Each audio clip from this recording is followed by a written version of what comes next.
going around. Do you have a cough? Is your throat irritated? And are you running warm?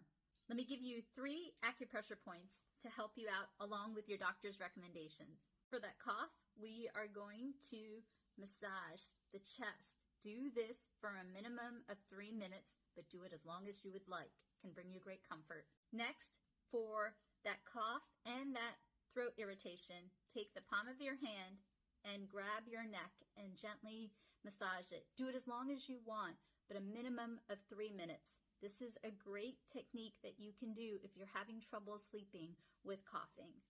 Next, if you're running warm, grab the tip of your ear and simply pinch it for a couple of minutes. It can help release the heat.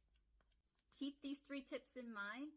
I wish you all the best in looking and feeling your best from your friend and acupuncturist, Anita Tadahart.